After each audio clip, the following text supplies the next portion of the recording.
দাগ বা মেস্তা বা ব্ল্যাক স্পট কিছুতেই কমছে না। অনেক ক্রিম ট্রাই করেছেন, কিন্তু ফল নেই। আজকে আমি বলবো সেই ক্রিমের কথা যা ডাক্তাররা খুব হিসেব করে প্রেসক্রাইব করেন। ঠিকমতো ব্যবহার না করলে উল্টো ক্ষতি হতে পারে। ভিডিওটা ভালো করে দেখুন, কারণ শেষে বলবো সবচেয়ে গুরুত্বপূর্ণ সতর্কতাগুলো। আর নিচে কমেন্টে জানান আপনার দাগ কত দিনের। কমেন্ট লিখে জানান আপনার সমস্যাটা কোনটা, যেমন মেস্তা, রোদে পোড়া দাগ নাকি ডার্ক স্পট। নমস্কার, আজকে আমরা আলোচনা করব মেলাটিন ক্রিম নিয়ে। এতে থাকে তিনটি গুরুত্বপূর্ণ উপাদান। একটি হচ্ছে ফ্লুওসিনোলন এসিটোনাইট, আরেকটি হচ্ছে হাইড্রোকুইনন ও আরেকটি ট্রেটিনোইন। এই তিনটি একসঙ্গে কাজ করে ত্বকের জেদি দাগ কমাতে, কিন্তু এটাকে কখনো নিজের ইচ্ছে ব্যবহার করা উচিত নয়। ডাক্তারি পরামর্শ ছাড়া ব্যবহার করলে স্কিন পাতলা হয়ে যেতে পারে বা রিঅ্যাকশন হতে পারে। মেলাটিন ক্রিম এর কাজ কি? ১ নম্বরে হাইড্রোকুইনন। এটি ত্বকের অতিরিক্ত কালো রং তৈরি হওয়ার প্রক্রিয়াকে কমিয়ে দেয়, ফলে ব্ল্যাক স্পট এবং পিগমেন্টেশন বা মেস্তা ধীরে ধীরে হালকা হয়। ২ নম্বরে ট্রেটোনোইন।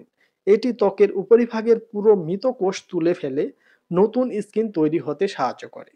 এতে দাগ হালকা হয় এবং স্কিন টেক্সচার উন্নত হয়।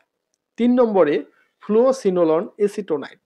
এটি একটি মাইল্ড স্টেরয়েড, ত্বকের জ্বালা, লালচে ভাব বা ইনফ্লামেশন কমাতে সাহায্য করে।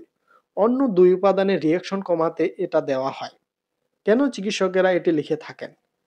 ডাক্তাররা সাধারণত এই ক্রিমটি দেন যখন রোগীর ত্বক মেলাজমা বা মেস্তা, রোদে পোড়া দাগ, দীর্ঘদিনের পিগমেন্টেশন এবং স্কিন টোন অসমান এই ধরনের সমস্যা বেশি তীব্র হয়। অনেক সময় অন্য সিম্পল ক্রিম কাজ না করলে মেলাট্রিন দেওয়া হয়। এটি দ্রুত কাজ করে, কিন্তু ভুল ব্যবহার করলে স্কিন ক্ষতিগ্রস্ত হতে পারে। তাই এটা প্রফেশনাল তত্ত্বাবধানে ব্যবহার করা নিরাপদ। ব্যবহারের সঠিক নিয়ম এখন হচ্ছে গুরুত্বপূর্ণ বিষয়। ১ নম্বরে রাতে ব্যবহার করবেন। ঘুমানোর আগে মুখ ধুয়ে ভালোভাবে শুকিয়ে নিন। মুখ পুরো শুকাতে কমপক্ষে ১০ মিনিট অপেক্ষা করুন। ভেজা মুখে লাগালে জ্বালা বাড়তে পারে। ২ নম্বরে একদম সামান্য পরিমাণ, যেখানে দাগ আছে কেবল সেখানে পিনের মাথার মতো অল্প ক্রিম লাগাবেন। পুরো মুখে লাগানো যাবে না। ৩ নম্বরে রাতে একবার, গোটা দিন বা বারবার ব্যবহার করা যাবে না। এতে ত্বক অনেক বেশি সেনসিটিভ হয়ে যেতে পারে। ৪ নম্বরে সকালে অবশ্যই সানস্ক্রিন, এটা সবচেয়ে জরুরি। মেলাটিন ব্যবহার করলে স্কিন সূর্যের আলোয় দ্রুত পুড়ে যায়।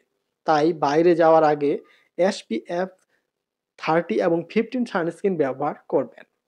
৫ নম্বরে ব্যবহারের সময়কাল সাধারণত ডাক্তাররা ৪ থেকে ৮ সপ্তাহ ব্যবহার করতে বলেন, কিন্তু চিরদিন ব্যবহার করা যাবে না। দীর্ঘদিন ব্যবহার করলে স্কিন পাতলা হয়ে যেতে পারে বা দাগ আরো গাঢ় হয়ে যেতে পারে। সম্ভাব্য কিছু পার্শ্ব প্রতিক্রিয়া সম্পর্কে জেনে রাখুন, যেমন হালকা জ্বালা, লালচে ভাব, স্কিন শুকিয়ে যাওয়া, সামান্য চুলকানি।